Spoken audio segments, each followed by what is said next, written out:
Hello every one. ഇന്ന് അറബി നാട്ടിലെ ഒരു സ്പെഷ്യൽ ഡിഷായ മക്ലൂബ കഴിക്കാൻ പോയ വിശേഷമാണ്. മക്ലൂബ നിങ്ങൾക്ക് കണ്ടാൽ തന്നെ അറിയാം, നല്ലൊരു ഹെൽത്തി ഡിഷാണ്. കാരണം നിറയെ വെജിറ്റബിൾസും ചിക്കനും റൈസും ഒക്കെ കൂടിയിട്ട് നല്ലൊരു ഡിഷാണ്. അതിനുശേഷം നമ്മൾ കടൽ കാണാനായിട്ട് പോയി. ഇന്നിവിടെ ഭയങ്കര കാറ്റുള്ളൊരു ദിവസമായിരുന്നു. അതുകൊണ്ട് തന്നെയാണ് കടലിൽ ഇങ്ങനെ തിരമാലയൊക്കെ ഉള്ളത്. അല്ലെങ്കിൽ സാധാരണ വളരെ ശാന്തമായിട്ട് ഒരു തിരമാലയൊന്നും ഇല്ലാത്ത കടലാണ് ആവാറ്. പക്ഷെ ഇങ്ങനെ കണ്ടപ്പോൾ ഭയങ്കര സന്തോഷമായി. നമ്മുടെ നാട്ടിൽ കടലൊക്കെ കണ്ട പോലത്തെ ഒരു സന്തോഷമായി. പിന്നെ എന്താണെന്നുണ്ടെങ്കിൽ ഈ കടലിൽ ചെറിയൊരു ബ്ലൂ കളറുണ്ട്. ഇത് വീഡിയോയിൽ എത്രമാത്രം കാണുന്നുണ്ട് എന്നറിയില്ല. നമ്മൾ സൗദിയിലെ ജിദ്ദയിലാണ് താമസിക്കുന്നത്. അപ്പോൾ ഈ കാണുന്നത് റെഡ് സീ ആണ്, ചെങ്കടൽ. പക്ഷേ ഇതിന് ബ്ലൂ കളറാണ്. പക്ഷെ ചില സീസണിൽ red and brown colour algae ഇതിനൊരു റെഡ് കളർ കൊടുക്കുമെന്നാണ് പറയുന്നത്.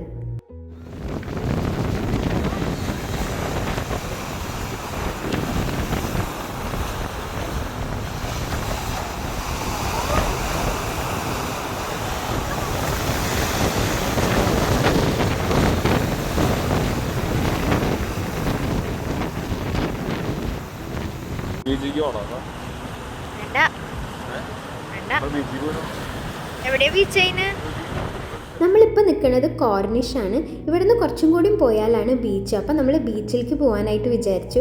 സത്യം പറഞ്ഞു കഴിഞ്ഞാൽ എനിക്ക് ഇവിടെ നിന്നിട്ട് ഈ കടൽ കാണാൻ തന്നെ വളരെ ഇഷ്ടമായി. അപ്പോൾ ബീച്ചിൽ പോയി ഇറങ്ങാമെന്നൊക്കെ പറഞ്ഞു കഴിഞ്ഞാൽ നല്ല സന്തോഷമുള്ള കാര്യമാണ്. ഇവിടെ ഇങ്ങനെ തിരമാലയുള്ള കടൽ എന്ന് പറഞ്ഞു കഴിഞ്ഞാൽ വല്ലപ്പോഴും കിട്ടണ ഒരു ലക്ഷറിയാണ്.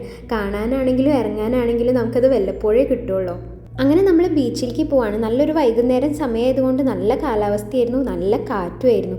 പോണ വഴിക്കാണ് ഇതുപോലെ ഒരു ബംഗ്ലാവ് കണ്ടത്. നിറയെ തെങ്ങായിട്ട് ശരിക്കും നമ്മുടെ നാട്ടിൽ പോയ പോലെ തോന്നും. അങ്ങനെ നല്ല കാറ്റൊക്കെ എൻജോയ് ചെയ്ത് പുറത്തേക്ക് തലയിട്ട് നിൽക്കുകയാണ് ഒരു വിരുദ്ധൻ. സത്യം പറഞ്ഞാൽ ഇതിവിടെ അലൗഡ് അല്ല. പക്ഷേ ഇവിടുത്തെ പല കാര്യങ്ങളും അലൗഡ് അല്ലെങ്കിലും നമുക്ക് കുറേ കാണാനായിട്ട് പറ്റും. പിന്നെ ഈ കാണുന്നതാണ് ജിഷ്ണു വർക്ക് ചെയ്യുന്ന ബിൽഡിങ്. ജിദ്ദയിൽ ഇതുപോലത്തെ ഒരു ബിൽഡിങ് വേറെ എവിടെയും ഇല്ല എന്നാണ് അവകാശവാദം. എനിക്കും അറിയാത്തത് കൊണ്ട് ഞാൻ സമ്മതിച്ചു കൊടുത്തു. നമ്മൾ ബീച്ചിലേക്ക് പോണ വഴിക്ക് തന്നെയാണ് ഈ ബിൽഡിംഗ് ഉള്ളത്. അപ്പോൾ ഇങ്ങനെ അകലെന്ന് കണ്ടാൽ പോരാന്ന് പറഞ്ഞിട്ട് അതിൻ്റെ അടുത്ത് കൊണ്ടുപോയി എനിക്ക് കാണിച്ചു തന്നു. പിന്നെ നിങ്ങൾ വിചാരിക്കുന്നുണ്ടായിരിക്കും ഈ കൊടി തന്നെയല്ലേ മുന്നും കണ്ടേന്ന്. നമ്മൾ ആദ്യം പോയപ്പോൾ ബീച്ചിൽ പാർക്കിംഗ് കിട്ടാണ്ട് രണ്ടാമത് പോയപ്പോഴാണ് പാർക്കിംഗ് കിട്ടിയത്. അങ്ങനെ നമ്മൾ ബീച്ചിലെത്തി കഴിഞ്ഞപ്പോൾ അവിടെ ഒരു ചേട്ടൻ നിന്ന് ചൂണ്ടയൊക്കെ ഇടുന്നുണ്ടായിരുന്നു. ചൂണ്ട ഇടുന്നത് നമുക്ക് എന്നും ഒരു വീക്ക്നെസ് ആയതുകൊണ്ട് കുറേ നേരം നോക്കി നിന്നു. പക്ഷെ ആ ചേട്ടന് പ്രത്യേകിച്ച് മീനൊന്നും കിട്ടിയില്ല നമ്മൾ പോരണ വരെ. നല്ലൊരു സന്ധ്യാസമയം നല്ല കാറ്റൊക്കെ ഉള്ളത് കൊണ്ടാണോ എന്നറിയില്ല, നല്ല തിരക്കുണ്ടായിരുന്നു. പിന്നെ ഇത് ഇവിടുത്തെ ഒരു കൾച്ചറും കൂടിയാണ്. ഇങ്ങനെ വീട്ടിൽ നിന്ന് ഒരു ഷീറ്റൊക്കെ കൊണ്ടുവന്നിട്ട് പുറത്തൊക്കെ ഇങ്ങനെ ഇരുന്ന് ഫുഡൊക്കെ കഴിച്ച് നല്ല എൻജോയ് ചെയ്യുന്ന ഒരു കൾച്ചറാണ്. ഇവിടുത്തെ വേറൊരു ഇൻട്രസ്റ്റിംഗ് കൾച്ചർ എന്താണെന്നുണ്ടെങ്കിൽ പിള്ളേരുടെ പിന്നാലെ ഇവർ നിൽക്കില്ല എന്നുള്ളതാണ്. ഇതുപോലത്തെ ഏതെങ്കിലും ഓപ്പൺ സ്പേസിലൊക്കെ ചെന്ന് കഴിഞ്ഞാൽ പിള്ളേർ അവരുടെ പാട്ടിന് വിടും. അവരവിടെ പുതിയ ഫ്രണ്ട്സിനെയൊക്കെ ഉണ്ടാക്കും. പിന്നെ സ്കേറ്റിംഗ് ഷൂ ഒക്കെ ഇവിടുത്തെ ഒരു മെയിൻ സാധനമാണ്. അങ്ങനെ അവരിങ്ങനെ പറന്ന് എൻജോയ് ചെയ്ത് കളിച്ച് നടക്കണ കാണുമ്പോൾ നമുക്ക് തന്നെ കൊതിയാവും. അങ്ങനെ കുറച്ച് നടന്നിട്ട് നമ്മൾ ബീച്ച് സൈഡിലേക്ക് എത്തി.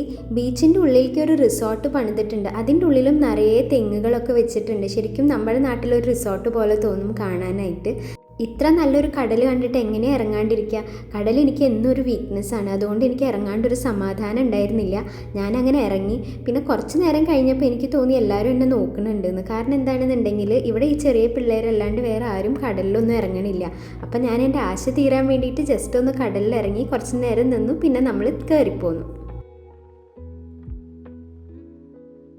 ഈ കാറ്റും കൊണ്ട് സൺസെറ്റും എൻജോയ് ചെയ്തിട്ട് എത്ര നേരം വേണമെങ്കിലും നമുക്കങ്ങനെ ഇരിക്കാനായിട്ട് പറ്റും.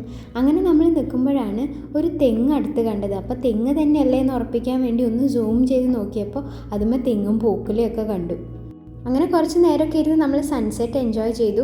അത് കഴിഞ്ഞ് കുറച്ച് കഴിഞ്ഞപ്പോഴേക്കും നിസ്കരിക്കേണ്ട സമയമായി. അപ്പോൾ അവരിങ്ങനെ ഓപ്പൺ എയറിൽ ഷീറ്റൊക്കെ വിരിച്ചിട്ട് നിസ്കരിക്കാനിരിക്കുകയാണ്. അതും കുറച്ച് നേരം കണ്ടിട്ട് നമ്മൾ തിരിച്ച് വീട്ടിലേക്ക് പോന്നു. അറബി നാട്ടിലെ ഇതുപോലത്തെ വിശേഷങ്ങൾ അറിയാൻ താല്പര്യം ഉണ്ടെങ്കിൽ ചാനൽ സബ്സ്ക്രൈബ് ചെയ്തോളൂ. Thank you.